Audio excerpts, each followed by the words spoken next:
The JP poll is under attack, which is not a new concept, but now we got Big Ten head coaches coming after us. Colin, show the tweet. So I put out the JP poll the other day.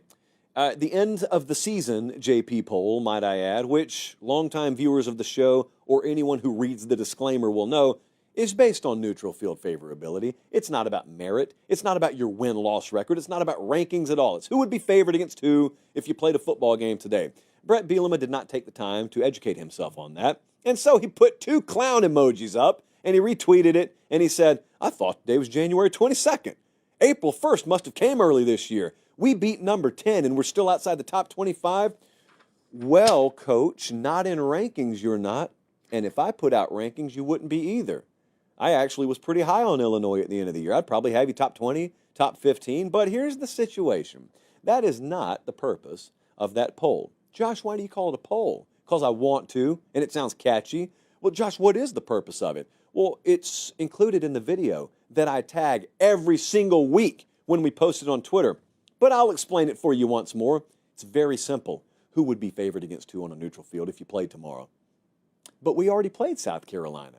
We beat them in the bowl game. How could you say that we should still be beneath them? Because I hit FanDuel the moment that popped up, and I said, hey, guys, do me a favor. I got some Illinois flack coming at me. They don't think they should be beneath South Carolina nor Michigan because they beat both of them. What would the lines be on those games? Now, mind you, given the stated purpose of the JP poll, the answer to this question will solely determine whether that poll is valid or invalid, correct? Yeah? Okay. South Carolina minus 9.5 against Illinois with no opt-outs or anything if they play tomorrow. Michigan would be a 3-point favorite. And Illinois beat them by 2 touchdowns. Doesn't matter. Michigan would still be favored against you tomorrow. So what that means is I'm right, because that's the only thing I'm looking for. And if you want to come at me, like many of you did, and say, well, if that's all you care about, then why do the results on the field even matter? It's not all I care about. It's all that particular product cares about. Well, why would anyone care about who would be favored if the game's already been played?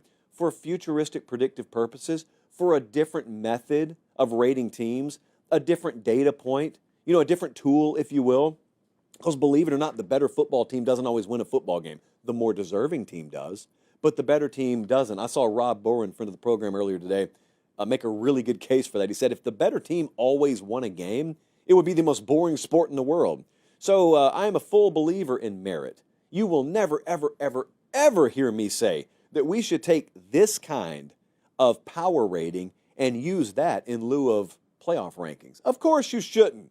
Of course Illinois should get credit in a ranking above South Carolina, but it's not a ranking. So if you got a problem with the JP poll, take it up with a calculator. Don't take it up with me. Now, another friend of the program, one Cardell Jones, came with a little different tact. And he said, we got to talk about the JP poll, Pate. SMU, but no Boise? South Carolina top 10, but no top 25 for the team that beat them in the bowl game? Tennessee top 10 after their last outing versus Ohio State? Michigan higher than Arizona State? 4-loss Bama in the top 10. Now, I like Cardell Jones, so I will answer these one by one. First off, I forgot I said this. First off, I said the only thing anyone should ever say to Cardell Jones when he takes issue with their poll, and that is, I ain't come here to play no rankings. You ain't come here to play no school. I ain't come here to play no rankings. But in a much more real sense, I will tell you. I'll tell you exactly why SMU is above Boise. Because they'd be favored against Boise if they played tomorrow. Probably by a touchdown or more. We got them at 6.5 right now. For the record, someone asked me where we had Boise. 29th in the JP poll. In a rankings, I would have them much, much higher than that. Let's see. He took issue with the same thing Brett did. South Carolina, how can they be top 10? Illinois not top 25. That is because South Carolina would be nearly a double-digit favorite with no opt-outs, all healthy, against Illinois. And you know what? If Illinois won the game again, South Carolina would be favored again the next week. Because that's how Vegas numbers work instead of a ranking. Guess who would be ahead of South Carolina in a ranking if those results happen? Probably Illinois, right? Next up, Josh, how can Tennessee be in the top 10 after losing to Ohio State? Well, because it's a top 10, it's not a top 1. I got 14 points gap between Ohio State and Tennessee right now. Like, there's a huge gap between number 1 and number 10. But what Tennessee did was they went into number one's building and lost to them, which we think everyone else would do. Maybe not to that degree, but that only means Tennessee shouldn't be number one, number two, number three, something like that. Number 10, when you factor it in, not in a vacuum, but in totality, that's about where Tennessee should be. I mean, there aren't many more teams that would be favored over Tennessee. Ohio State certainly would. But are we finding 12, 13, 14 other teams that would? Neutral field? No, we are not. So that explains that. Michigan above Arizona State. Now, you may be right about this, because I got to tell you, I do disagree with our numbers a little bit on that. I think Arizona State should be, like if I ran a sports book, I think Arizona State should be favored over Michigan, given the way the season ended, okay? But you got to remember, Arizona State got badly banged up at the end of the year, so like they're missing some players, but then again, so was Michigan. So I get that argument. The other argument he made was, how can Bama be top 10? Well, no one will ever be able to square that in their mind, because you're thinking to yourself, but Bama lost 4 games. Even by the criteria that this poll states it goes by, you're telling me that only 7 teams would be favored against Bama? That is what that model's telling you. Personally, I do think the model has Bama a couple of spots too high. Like, I would favor Tennessee over Alabama. I may lean South Carolina over Alabama if they played at the end of the year. So, point taken. But even with that point, in a neutral field favorability, like predictive metric, Bama's not falling that much further. Because, see, while you remember the Oklahoma game and the Vanderbilt game, well, the model's also got to bake in the Georgia game and the LSU game. And the model's also got to bake in roster, which Alabama's still got a better version of than most of the sport. That's how that stuff happens. And you know what? Any given week, if you disagree with it, you're free to go bet against it on FanDuel.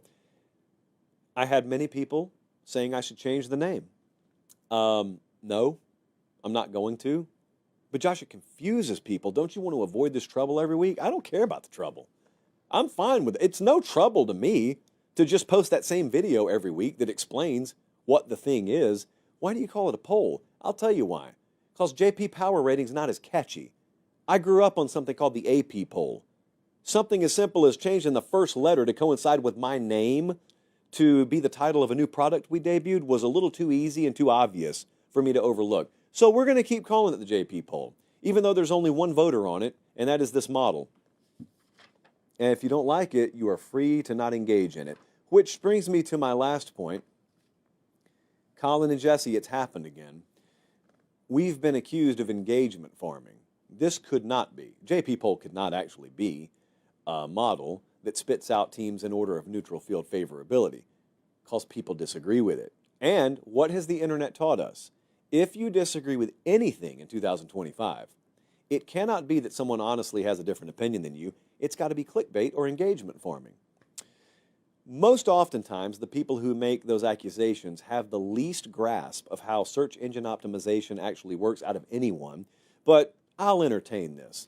Do you understand what I could do with this thing if I really wanted to engagement farm? If I really wanted to clickbait? Do you know what I could do with that?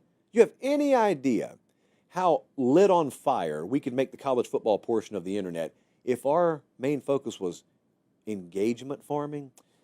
Also, I say this as respectfully as I can because I immensely appreciate you guys. Oh, more than you'll ever know.